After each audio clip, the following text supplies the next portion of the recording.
Do ghosts celebrate Christmas? What if a dog drank coffee? All of these questions you can find the answer to on This Paranormal Life! Hey everyone, welcome to This Paranormal Life, the comedy paranormal podcast where every week we investigate a brand new paranormal tale, case, claim, beast, and come to a conclusion as professional paranormal investigators as to whether or not it is truly paranormal. My name is Roy Powers. I'm going to be your host for today, and I'm joined by my co-host, Kit Greer. Glad to be here, Roy Powers. I can actually answer this one right off the top of the podcast. What would happen if a dog drank coffee? I did, for a very short period of time, run a doggy daycare. A very short period. First day of business, people left me a lot of dogs. And I wanted to get them out of the door for a walk right away so that I could finish my day's work before it even began. Yeah, but those dogs were they looked a little sluggish. Lethargic. Yeah. These doggies were coming from rich people's houses where they were eating raw food diets, vegan smoothies all the time. They had absolutely no pep. They were like little pale dogs. They were tired, sluggish. So, sure, I fired up a pot of cold brew and just, started filling up their little bowls. Needless to say, many lawsuits, litigations, and everything later, those dogs did not return to their homes safely. No. I was shut down. I did lose my license. But I learned a lot that day about giving dogs coffee. And I think that, you know what? The world is pushed forward into the future by humans who dare to experiment. We don't even have to stop here. Let's give wine to a cat. Let's give champagne to an octopus. Let's get weird. Maybe one of them will do something pretty cool. That's all I'm saying. Moving swiftly on to today's topic, we got an email suggestion from James Dunn. James emailed into thisparanormallifepodcast@gmail.com and said, as you both come from Northern Ireland, you both definitely know about the whole island's history with druids, fairies, and everything in between. I saw this post and thought it could make a great podcast episode to deep dive into the stories of Ballyboley Forest. Okay. Kid, do you know a lot about Ballyboley Forest? He kind of teed us up there as if we would. I've never heard of Ballyboley Forest in my life. Neither have I. I've been to, Ballymoney, Ballysally. All the great Ballys. All the Ballys. I've never heard of Ballyboley. When we think about the most haunted locations in the world, we think about haunted houses, asylums, castles, places where dark and evil events have taken place, but we rarely venture into the woods. If we do, it's to hunt a cryptid, a Sasquatch, a goat man, not to investigate the woods themselves. So here we are today, Kit, with our sleeping bags and our flashlights ready to psycho dive into the paranormal heart of Ballyboley Forest. Now, Ballyboley Forest is situated just inland from the east coast of Northern Ireland and has been a popular tourist attraction for years. Its lush green fields and tall trees invite you in to explore.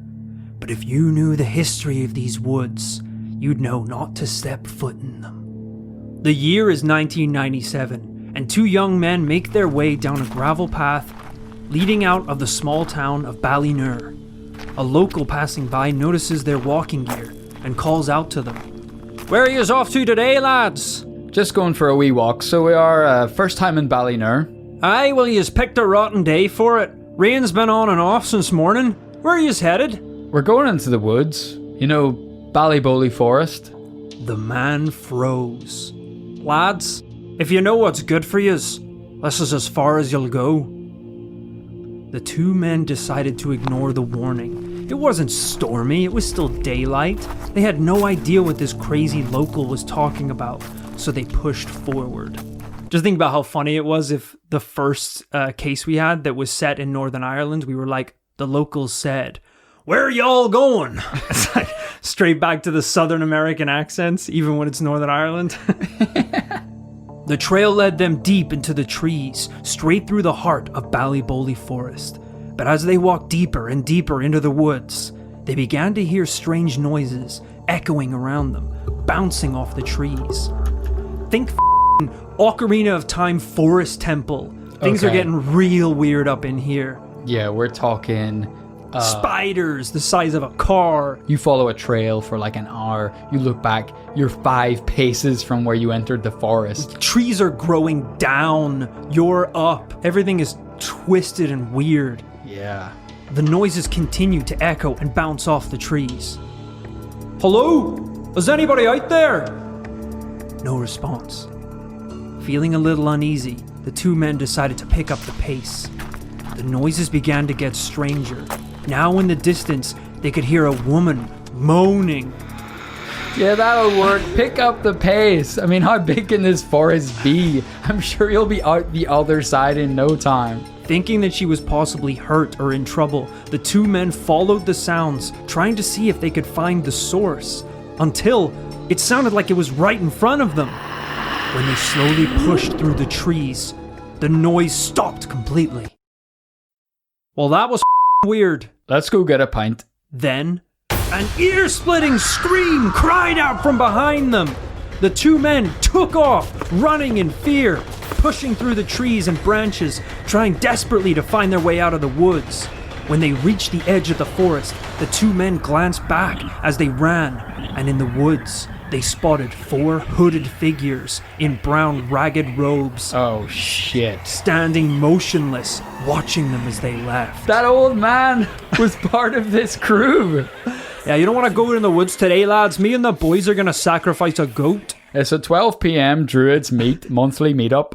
While this story comes We've from... booked the woods, so we have off. While this story comes from 1997, Ballyboley Forest has a dark history spanning back to the 15th century and to this day remains not just the most haunted forest in all of Ireland, but also arguably the entire world. What? Argued by me today on this show. And I'll fight anyone who says otherwise. That's pretty shocking to me because, as discussed, we spent damn near all our lives in the home country and have kind of never heard of its haunted past, or indeed the forest itself. But maybe it's kind of this place is on some Voldemort shit. It's like the forest we do not speak of. Yeah, and this is bad as well.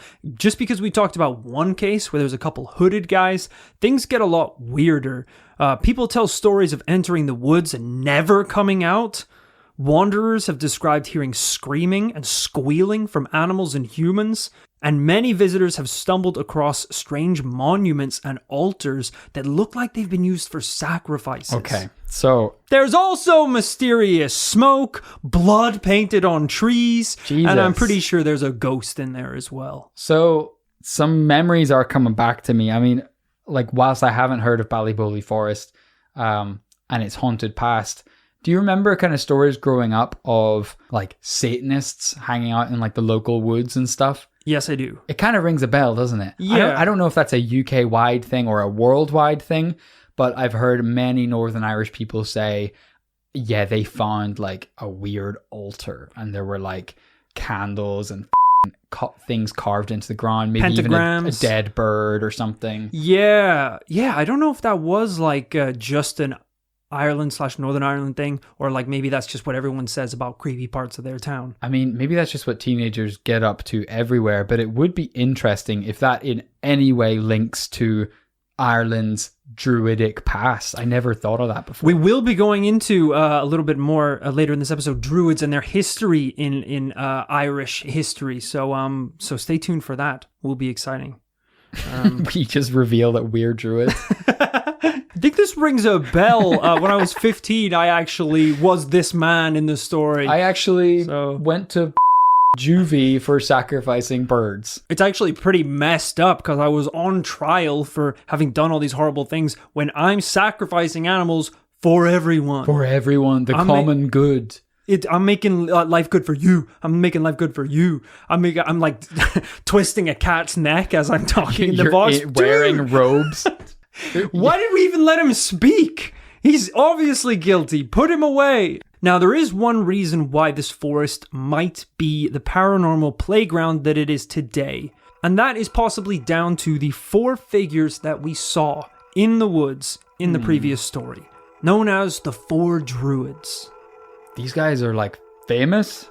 Pretty famous. Holy. I mean, these creepy bastards are at the heart of many of Ballyboley's paranormal stories. Visitors have spotted them standing in the darkness, watching them moving around their tents while people are camping. They've even been seen in the dead of night at the edge of the forest holding burning branches. Jesus, man. They're dressed in dark brown robes with their faces hidden behind a low hood, Sith Lord style. I like it. What kind of lightsaber are we talking though? We talking uno, dos, cuatro? How many did General Grievance have? I think he had... his name wasn't General Grievance. he wasn't just slightly upset with the Jedi formal order. Complaint himself? General Grievance and the other Sith Lord Formal Complaint were the two that ruled the galaxy with a slightly inconvenienced fist. Sith Lord Karen, who wants to speak to the rebel manager. General Grievous had, I think he had 4, but he talked a lot about his collection. So I think maybe he was just bringing out his best 4 to show off. Interesting. It would be pretty funny in Star Wars because General Grievous has like that pretty badass entrance, right? Where he's kind of like just in the scene. It could just be because he talks like that because he had to like rush to get there.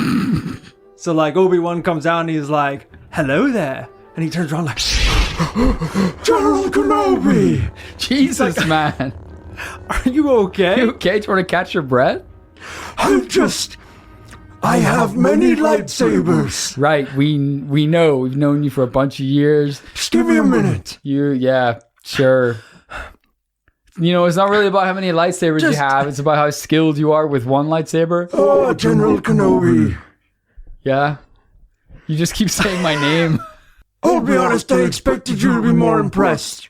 I thought that's where the conversation would have headed. Well, I'm on the Jedi side. If I wanted a bunch of lightsabers, sure, I would have gone to the Sith side, but I didn't. So this isn't impressive? No, like I like mine. I have my favorite color is green. I've got a green lightsaber. I'm good. But I have 4. Right. Sure. So nothing about this you find impressive? Why do you want to impress me? I thought you have don't you Sith guys always bang on about like power beyond your wildest imagination? Yes. You know, not giving a shit about Jedi, exactly. Wanting them dead, but you seem to want my ultimate approval. Power, not 1, not 2, but 4 sabers. I don't think that's what the Sith Lords mean by ultimate power. It's just more lightsabers. Do you have a favorite? I'm sorry, of yours? Of mine? Of course not. I found this one in a bin on Tatooine. Really? You hoke through bins. This one was inside You're a general? You lead men in battle, but you also dig through bins? On my planet, he who has the sabers controls the world. Right, okay. Interesting. My planet is small. How many? Me and Jacob. How many? I don't know if I even want to know this, but how many lightsabers do you have total? Me, 4. Of course you. Jacob, 5. Right, so Jacob has ultimate control of the planet then. Currently, yes, but with your saber, I shall duel him. I cut off your head. Oh. I take your sabers. I was like, I was being coy. I wanted all the sabers.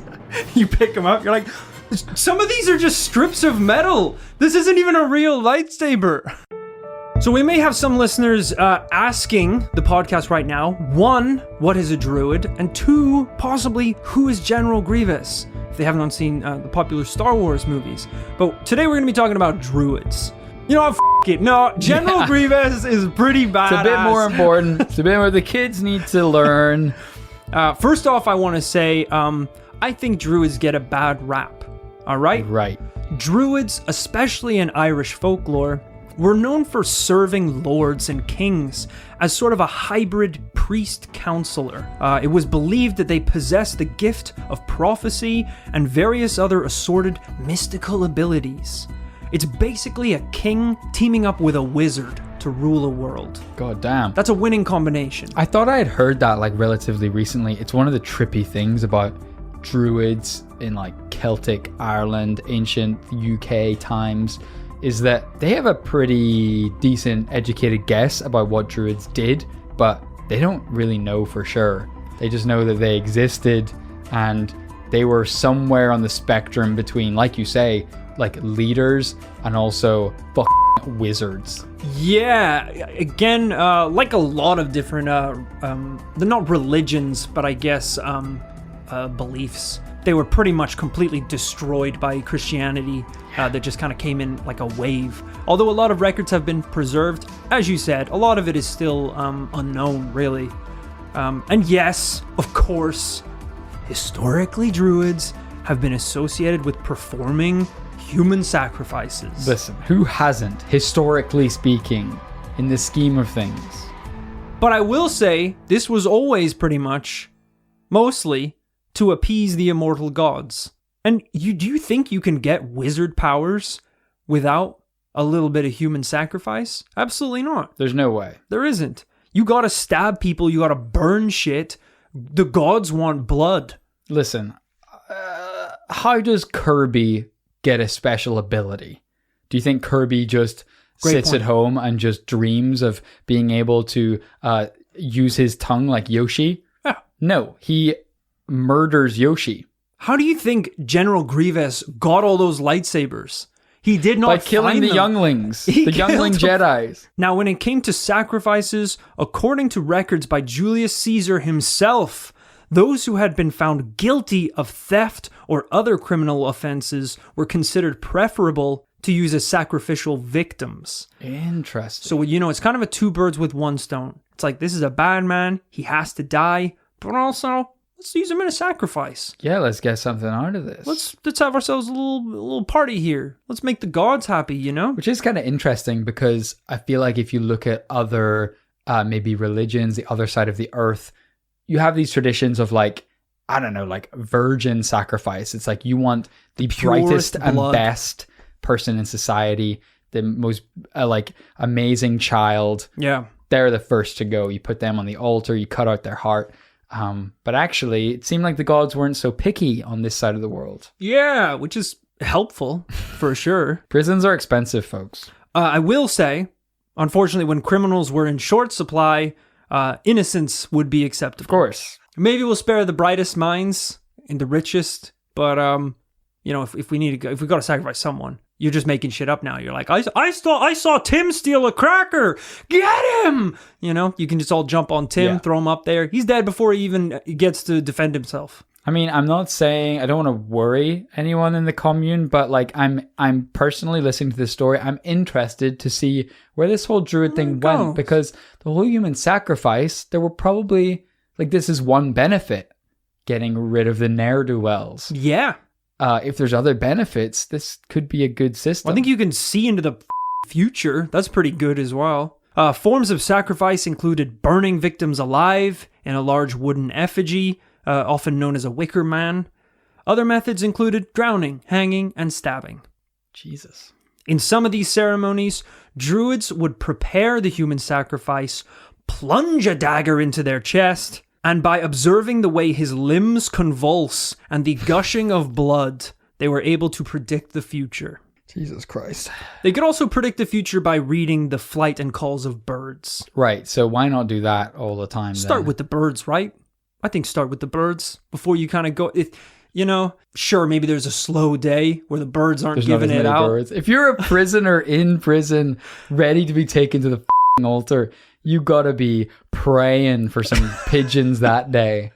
You're putting seeds out on the windowsill. You're taking your last meal and you were just getting into bite-sized chunks and throwing it out the window. Now, while there are still people who classify themselves as druids today, this modern version is much more PG. It's all about respecting the environment, a love of arts and poetry. It's very different. Goddamn. Druids in ancient times, they would not have accepted these modern druids. It would have been sacrificed. It's a different vibe. It's a different type of druidry. Yeah, look, I'm joking. Of course, I appreciate that. It's kind of a cool idea, like trying to take the spirit of it, this like the spirit of like loving nature and stuff, and trying to carry that through to now. Yeah, it's kind of like if some people would be like, hey, we're just going to redo the hierarchies of ancient Egypt. So I'm going to be a pharaoh. I'm going to be a pharaoh now. But I'm going to turn it into a good thing. and I'm gonna whip you with a real soft bit of rope. Maybe that's actually too harsh. That's still pretty mean. It's still pretty up there, yeah. What's like a nice version of it? Hey, I'm a pharaoh. I'll give you. It's bad when you can't think of one good thing that a pharaoh does. Yeah, you shouldn't start by announcing you're a pharaoh. That also kind of like leads you to believe that your priorities here are your own royalty. I'll give you a bigger deadline for the pyramid. How much longer do I get to build a pyramid? How long does it usually take? I should know this. Couple weeks? No. Was it not? We're talking like 50, 100 years. Weirdly, we might have to speed that up. I'll be honest with you because I'll be dead. I'll be dead weirdly. So we could speed that up actually. But like maybe I'll give you some better food. I'll give you some better food than they did in the old days. I don't know if that's going to, I mean, sure. How fast do you need it though? Because 50 to 100 years. You're still really focused on the pyramid thing. Okay. Whereas I've already moved on. We've already said that the pyramid's getting done, but now I'm saying I can do better stuff for you. Sure. I mean, that would be great actually, to be fair, because currently we were living on only bread, which is not great for the old lifespan. Totally. I'm kind of falling apart over here. Hey, I hear you, brother. I hear you, and I'm always here for you. The ETA, though, on the pyramid? Well, you just accused me of being hyper-focused on the pyramid, but it seems like you're focused on the pyramid. We said we'd get it done. But you mentioned food. What kind of, if we could upgrade that? Whatever you want, man. I'm a pharaoh for the people. Could we get some vegetables, maybe some meats? I know you guys have like fresh meats and stuff. Sure. That is like, it's mostly like ceremonial stuff. So right. I mean, your pharaoh's got to keep up appearances, man. You know, if someone comes and visits and they see the pharaoh's eating sand like you guys, they're going to be like, well, this isn't even, they don't even have a pyramid. Speaking of the pyramid, an ETA on the pyramid, you said? Right, yeah. Did you say there was it is coming, but like its estimated time of arrival? Do you guys have seems like there's like 3 ceremonies a day going on for sure in the palace? 3 square. Sometimes I snack too. Mini monies, I call them. You consider that a ceremony. That's interesting. Totally. So, but hey, brother, once this pyramid is built, it's going to be clean living. Like I said, for you, at least 50 for years. Me. All right, how about this? Right. Nike slides for everyone. Pyramid done 4 hours. I keep saying it, but I feel like you're not taking it in. Minimum 50 years. Okay. There is a way out of this. I'm sure there's a way out of this. Okay.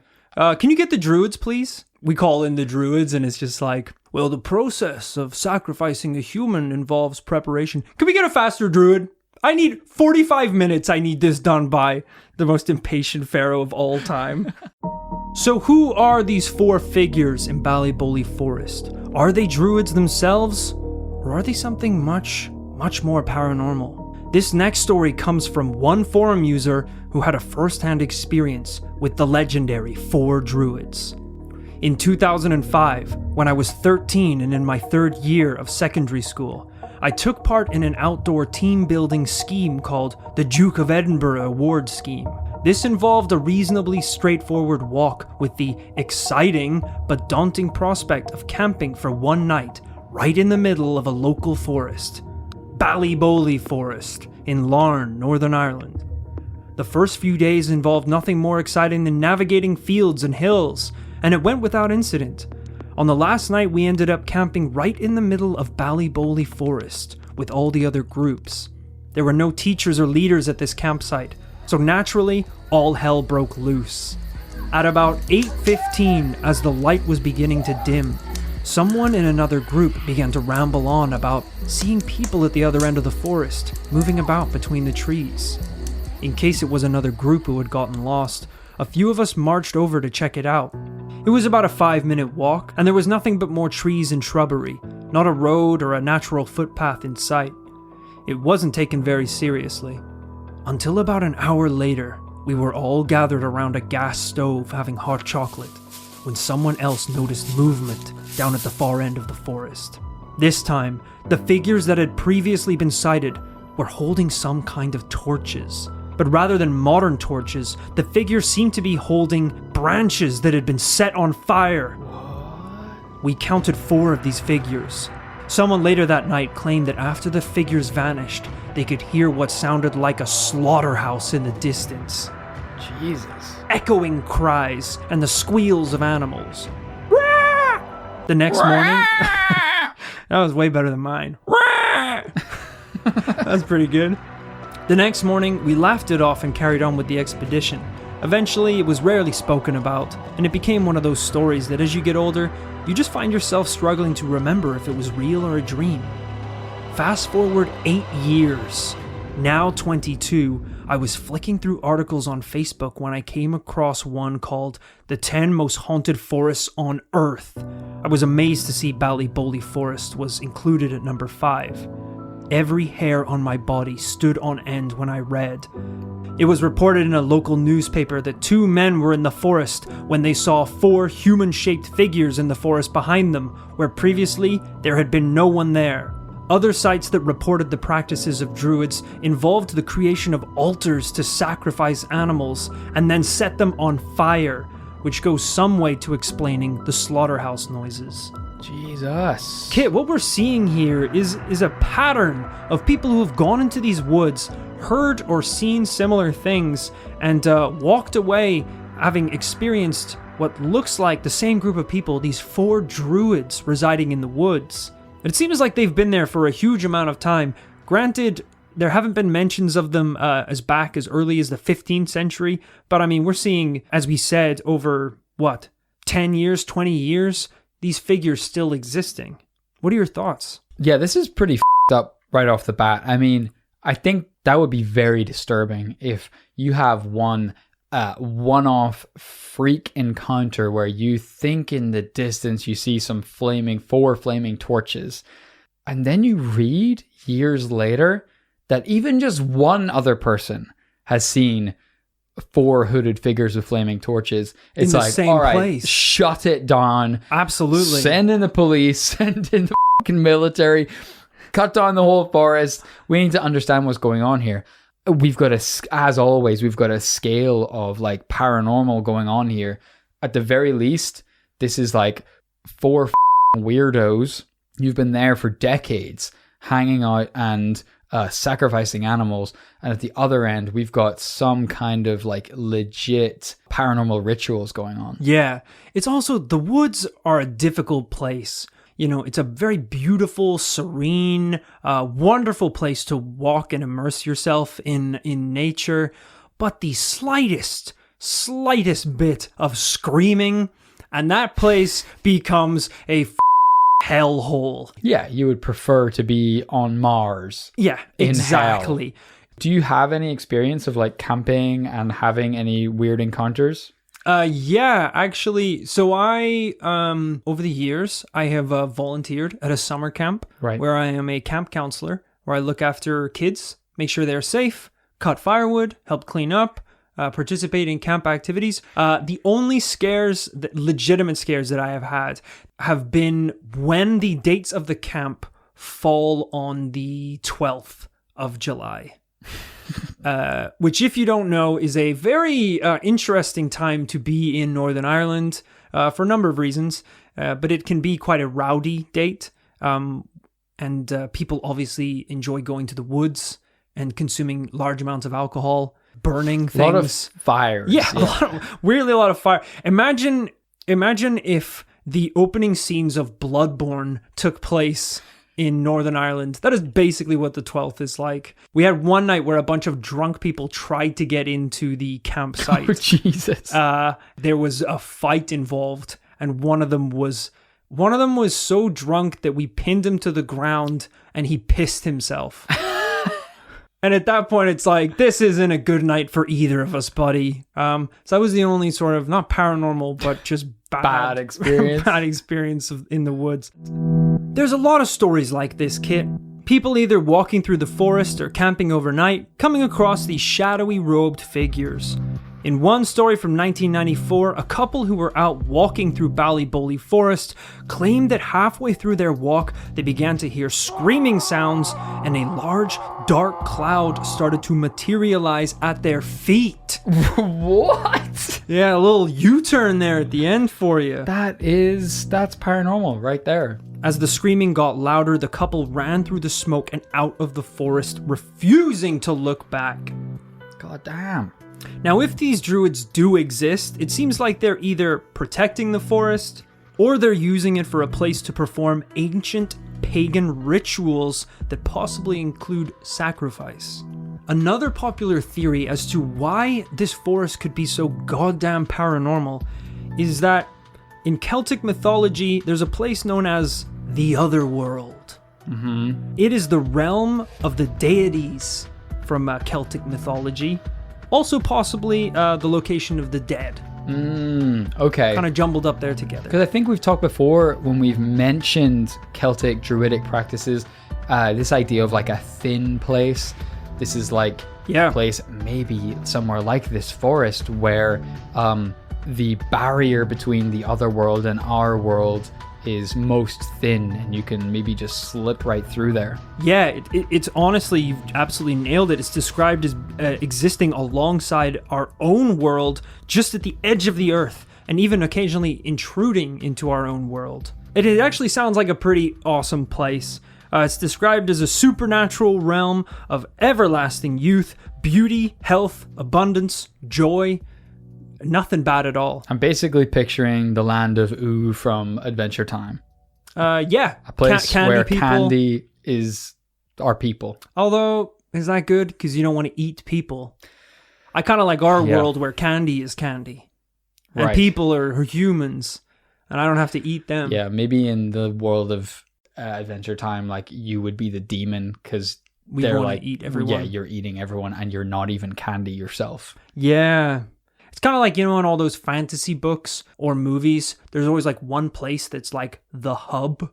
And it's like the fairies are there, the orcs are there getting like a pint, the dwarfs are like dancing on the tables. It's just like a little mythological party town, Yeah. That's what it kind of sounds like. Travelers coming in, travelers coming out. There's a dude playing the fiddle while some elves dance on the table. It seems like a pretty cool place. Han Solo's in the corner playing chess.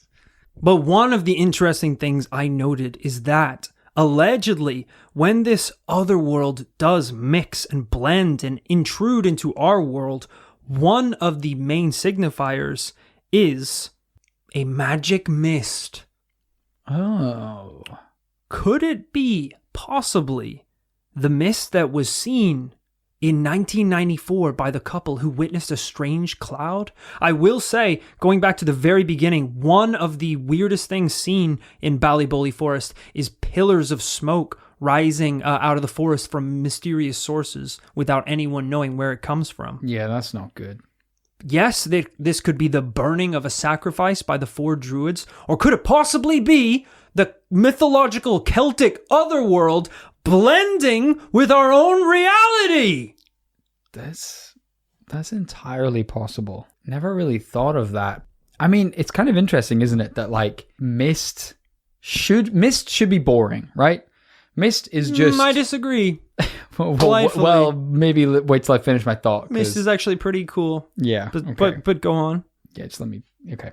So it's just like a weather phenomenon. It's like a cloud or rain or hail. It's just a type... All cool things. Of...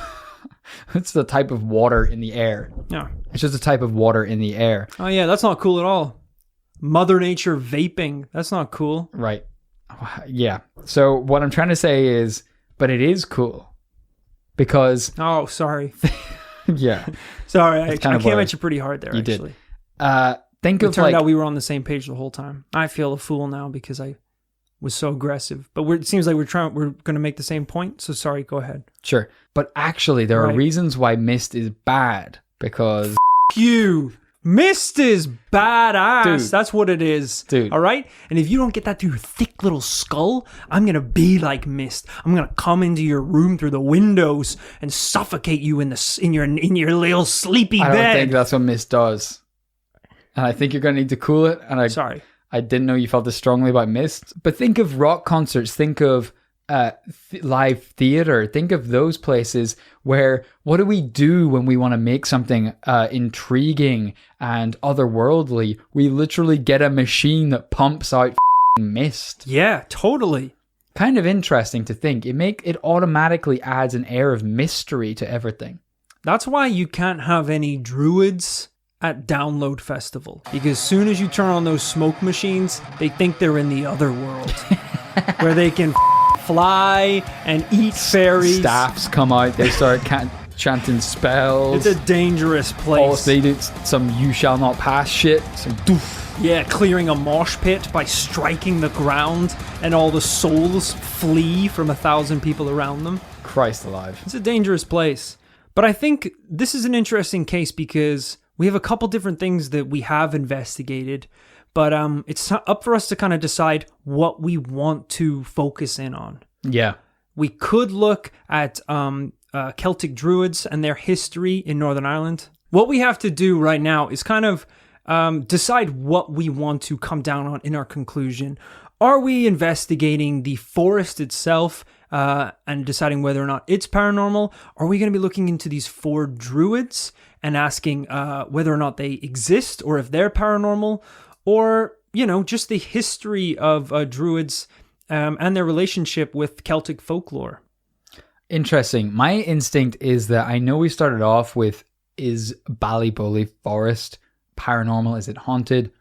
But I feel like the elephant in the room is these 4 druids at this point. We gotta, for the nation's benefit, we gotta clear this up one way or the other. Yeah, it seems a little weird to have a lot of very druid heavy stories. Yeah. And then go, but are the trees spooky? We gotta kind of, we gotta, I think, focus on the druids. This is like a PSA, so that the next listener who goes to the forest, they need to know whether to bring some kind of enchanted amulet to defend them against these druids. At the very least, bring a robe. Bring another robe, and they might actually be pretty chill with the whole thing. All right, well, if we're looking into the 4 druids, then, is the decision that we're making today whether or not they exist or whether or not they themselves are paranormal? Because while there are a lot of spooky stories that we've heard today about these forests, a lot of them can be explained. Even if the explanation is pretty horrific, people are still using these pagan sacrificial practices out in the woods, burning animals, killing things. It's pretty dark, but it's not paranormal. Mm-hmm. It's just weird. Or we've heard a little bit more about, mysterious smoke spawning, echoing voices throughout the woods. That edges a little bit more towards the paranormal. I guess it's kind of like, remember the episode we did on vampires? Yeah. And at the end of it, the conclusion was, are vampires real? And they are, because there are people who drink blood and they call themselves vampires. And that is kind of what a vampire is. And paranormal. It's pretty weird, for sure, Yeah. I guess it's what we want to do. What do you want to do? Do you want to come down on whether it's paranormal or whether these 4 mysterious, creepy bastards exist? In my mind, it seems like there is no question that these creepy bastards exist. So the greater question is what they're doing. Are they paranormal? Yeah. As I said, not a big camper, but I do get the feeling that, like you said in the very beginning, part of the problem with anything happening in the woods is that after everyone's seen the Blair Witch Project, we like to kind of, those imaginations like to run wild. As soon as we get within 3 foot of a tree in the dark, we just start seeing faces, hearing things. As you say, noises echoing around the woods. And this is what psychologists call assigning agency. This is where the human brain wants to believe that every single thing that it hears and sees is because someone did it. Right. But that's not necessarily the case. A branch fell from a tree and we want to think that a druid is about to cast a spell on us. It could be an owl, just an owl. Could be anything. Which is why I believe these druids are real. I believe these men in cloaks and torches are real. I don't know what their deal is. I don't know why they are frightening people out of these woods, but with the evidence we've seen today, I do not believe that they are paranormal. Themselves paranormal. I think that's fair enough. Yeah, I think what they're doing is weird. I guess, you have to look at all these kind of examples under that same lens. People who possibly like Satanists worship the devil, people who practice witchcraft. Is it truly paranormal, or is it just an interest in these kind of like pagan rituals? I think in this case, I think you're right. I think they absolutely do exist as well. But yeah, for me to side a little more with the fact that there truly is something paranormal going on in there, I would have needed something a little extra. I would need to see them construct a Kamehameha ball of fire that they blast into a tree and leave a blazing hole. Yeah, because even the weirdest stuff, flaming branches, I can do that. Yeah. You can do that. The druid might have a Zippo. That's very true. So I think, it was a bit of a coin toss at the end there, but I think it's going to be a double no. The druids of Ballyboley Forest possibly do exist, but we do not believe that currently they are paranormal. To our druid audience listening out there, please do not curse us. This is not a challenge. This is not a challenge. I do not want you to prove us wrong. I just want a 5-star review on iTunes. Sure. Please do not sacrifice anything. Please do not sacrifice me. I hope you enjoyed the episode, and we'll do we'll throw you a bone later on. We'll do another druid episode, and we'll just be like, we'll say double yes in like the first 5 minutes. We'll do a PR puff piece if you give us the iTunes reviews. Thank you so much for tuning in this week, and thank you for that listener submission. Again, if you want to submit your own suggestion, or maybe you have your own paranormal story you want us to look into, that email address is thisparanormallifepodcast@gmail.com. And if you cannot get enough of these episodes, what if I told you you could experience them with a whole different sense? That's right. This Paranormal Life has gone visual, baby. We're over on youtube.com. We upload weekly clips, the best of from You're talking 4K IMAX surround sound. Not that good. Currently, we're working Really? with some iPhones. Right, hooked but up to sure, like but like Dolby, we got a Dolby license. We're coming to Netflix, I believe, in talks with the big cats at Netflix. We sent an email. They haven't got back to us yet. So that is technically in talks because we have initiated the talk.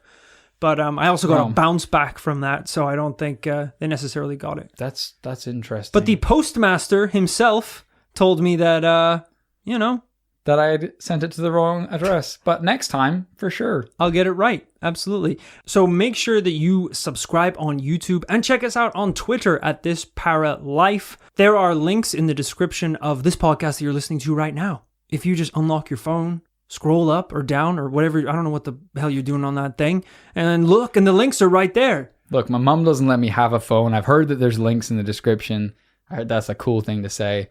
Let's do it. And you can listen to all the best clips from this week's episode cut out for your convenience. You also get to see our pretty faces. That's always a plus. So definitely check that out. And as you know, we don't run any ads on this podcast. You might listen to other podcasts and, the first 2 minutes are talking about Squarespace. They're talking about some MeUndies. I don't know what they're talking about. You know what we talk about? The paranormal.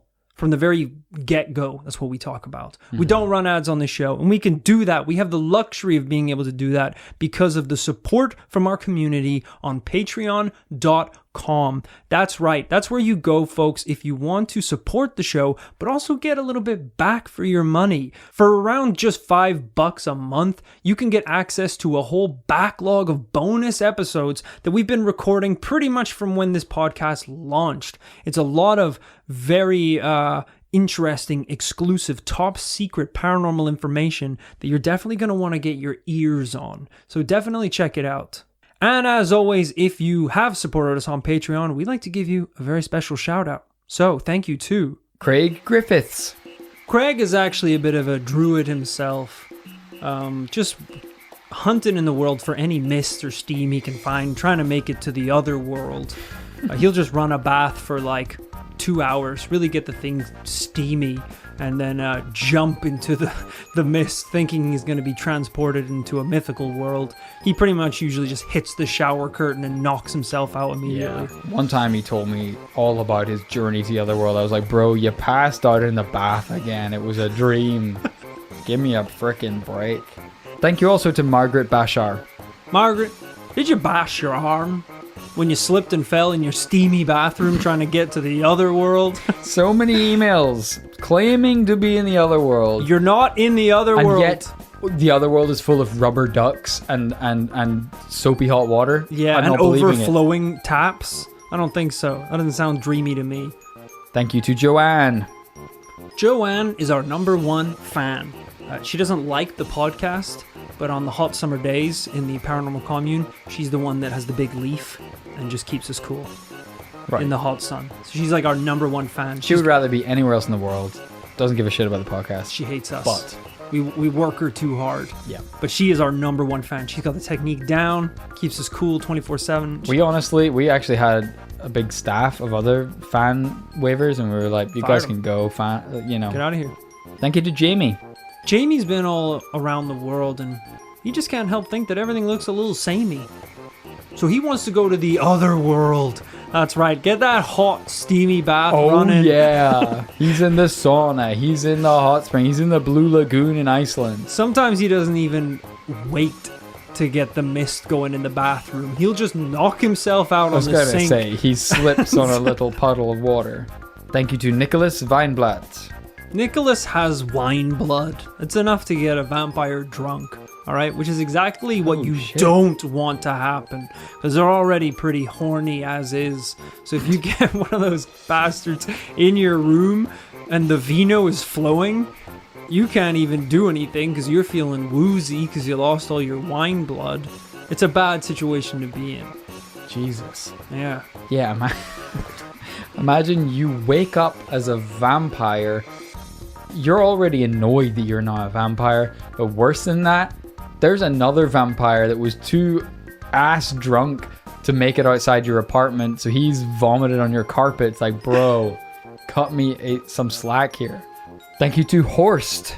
Horst is the worst. When we had all of those fans on retainer, he didn't even know how to hold the leaf. Yeah. He was like, "Does this cool you down, master?" And he was like hitting us on the side of the head with the leaf, and we were like, "You are the worst." You don't get the concept of fanning. I'm hotter, if anything, because I've had to deal with this. I'm starting to think that might have been some reverse psychology shit because we let him go. Let him go. And Joanne, stop listening. Cover your ears. Thank you to Ursula Burger. Come on down to Ursula's Burgers, where Ursula serves up the finest cuts of meat. What can I get for you, sir? Cheeseburger. No problem. Coming right up. I wasn't expecting that. Jimmy, could you fire up a cheeseburger? This is actually Jimmy? going... Oh. Jimmy? No problem. Cassandra, where'd Jimmy go? Can you hop on the grill? Cassandra? This is a lot for just a burger. Jesus Christ. Rachel! How many people work here? Rachel! F*** me. It's not that... Oh, shit. What? They've all been taken to work in the fans. That makes sense. Lost my entire staff. I forgot. Jesus. Fine. There has been a bit of a heat wave in the paranormal commune. And I would jump on the grill if I could, but honestly, I have a fan shift in 5 minutes, so You're I'm sorry, fanning bro. as well? Oh, yeah. You better get out of here if you don't want to be drafted. Bro, I have like 5 minutes on my lunch break, and I gotta head back to fanning. It's like, there's no one even there half the time. You're just fanning empty seats. Thank you to Richard. Richard comes from a rich herd. That's kind of like slang for having a posh family. Nice. You know, you come from a rich herd. You've been around this place, you big spoilt cow. That was a little mean. I didn't mean as in like, you know, you're a rich herd of cows. Spoiled cows, you know. He is also a cow. Oh. So he's from a rich herd, but he's also literally So what is he cow. rich with? Milk for a start. Oh, okay, so not money. Yeah, milk, you dumbass. Obviously. Right, should have guessed. He's got 4 titties. Wait, how many He's got 4 titties? How many udders do your cows have? 4, right? Or is it 8? I think you're thinking of stomachs or something. Don't they have 4 stomachs? Jesus. This is me in science class. Did you know a cow has 4 tits? It's like, no, absolutely not. Stop trying to teach the other kids, Rory. You're standing at the front of the class. The biology teacher's been tied to a chair at the back of the room. Did you know snakes are immortal? They're not. Welcome to class. Everyone eat your Bunsen burners. So put the Bunsen burner in your mouth and turn on the gas. Step 2, welcome to the other world. This is the closest we could get to mist. All the other kids are trying to get out the windows. I've locked them all. You're just seeing rubber ducks for miles. Yeah, ahoy me hearties! Rub-a-dub-dub. Thank you to Ben Johnson. Ben Johnson has a long sun. Really? 12 feet tall. Holy moly. That's a long sun. It's got to be in the NBA. It's borderline surely. paranormal. I don't know how his son hasn't ended up on one of our episodes yet. I'm scared of him, frankly. I guess that's why. Nothing should be that tall. He also has 8 udders. So, hold on. Is there any chance that Ben's son is A cow? Yeah, Right. he is. He is. He's 12 he's a foot cow. tall? Is this a cow like stretched out? I may have exaggerated. Okay. Like Just his regular height. cow size? He's for a cow. He's a little big. So that's pretty weird. Sure, he is cow shaped and cow colored. Okay. And I might have exaggerated the size. He is a cow So I'm size. guessing that if Ben's son is indeed a cow of normal size, that Ben is also He's a a cow. He's a cow. He's from a rich herd. I don't need to get into this again. Thank you to Reina Hernandez. Are you trying to Reina my parade? If you could, that would really help. As I said, there is a heat wave in the paranormal commune currently, which may or may not have something to do with the nuclear reactor, which has been overheating itself. Yeah. Rain, we would welcome. We would welcome it. We had been referring to it as a microclimate, the fact that 100-meter vicinity of the nuclear reactor at the commune, it was, 45 degrees Celsius. Yeah. Outside of that, November, winter conditions, 4 degrees and freezing. Oh, yeah. And in this microclimate, you might go die, mate. Might go die, Matt. You're gonna die if you go in it, is what I'm basically trying to say. So steer clear. It took me so off guard. In this microclimate, you might go die, mate. It's not even good. It just sounds the same. Thank you to Matt O'Neill. Matt O'Neill has a cat to feel. This is one cute, cuddly son of a bitch.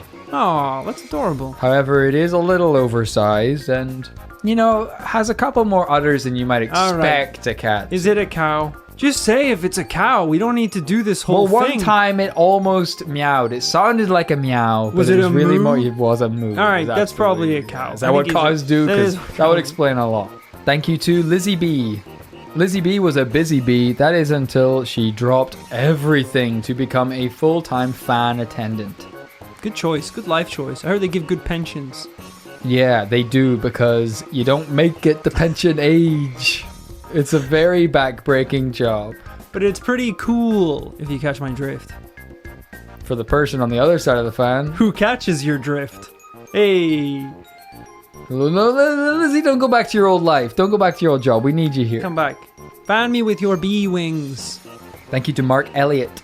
Mark Elliott, do you have 2 other friends that would be interested in joining me on a little woodland adventure? Robes are required, branches encouraged, fire a necessity. Just I don't Sounds know. like you better bring the branch then if you need the fire. It's best you bring the branch. That will really help with the procedure. Just follow the sounds of the animal screams and I'll be there. Just give me a shout. Thank you to Wayne Shargolef. Wayne is feeling the pain after slipping and cracking the side of his head open off of his sink when the slippery, misty floor of his bedroom became too much to support him. Of course, he believed he was in the otherworld. He thought the otherworld involved ER, anesthetic, and stitches. And a mighty medical bill. He, of course, was just in the hospital, but we're glad that he's made a full recovery, and just someone keep an eye on him. Someone keep an eye on him. Thank you to Sarek Burns. Sarek says, it burns, because you entered the perimeter. We told you not to. You got too close to the nuclear reactor, the microclimate, and look what happened, buddy. All right? We did warn you. You can't say we didn't warn you. Legally, you can't say that. It's evictable. Is that a word? Evictable? It is now. Welcome to the commune. Thank you to Lucas Edwards. Lucas went Edwards down onto the cold hard flooring of his bathroom when he slipped in the shower trying to make it to the other world. He said, "Oh, my Edwards. My Edwards." No, that doesn't really work. Yours was better than mine. Shit. That's what he was saying after conking his noggin. And thank you, lastly but not leastly, to Alice H. Alice H, how would you like to be Alice F? For fan. Because we, not us personally, but the communal egg nest has obviously also been suffering from the increased temperature. These bad boys are frying in their shells. Yeah. We need to keep that temperature down, or else we're gonna have frankly, a feast. And we didn't tell anyone, but a lot of these eggs are crocodile eggs. And if you don't know, the temperature that the eggs are in determines their gender. The sex. So we are there's a lot of angry male crocodiles coming our way Yeah. in about 8 to 14 hours time. So we need to keep We need that to cool these temperature down, and we need snacks nearby. Yeah. Human-sized snacks. It is hard enough to raise a teenage boy. Raising a teenage croc going through puberty is a very difficult thing. I'm not able to have the birds and the bees chat with a crocodile who is confused, scared, and horny. Yeah. It's a dangerous combination. So we just need to keep them cool, keep them relaxed, and keep them well fed, I think is what the magic triangle. So thank you so much to everyone who has supported us on Patreon. I hope you enjoyed this week's episode. And as always, we will see you back next week with a brand new paranormal tale. Bye-bye.